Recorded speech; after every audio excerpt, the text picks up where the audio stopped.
Fishing today at the Juno Beach Pier, a lot calmer than the last time I was here.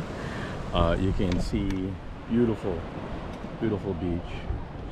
Looks like someone got a fish at that end there. So today using the same type of a rig for pompano, but I'm splitting the baits with a sand flea at the bottom and a shrimp on the top, and using my bait caster. And let's see.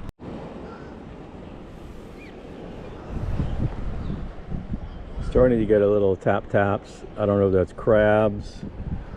I think that's a bottom crab. They have the weight on there.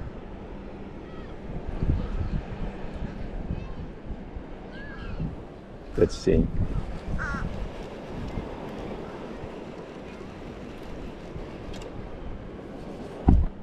Cast this out again.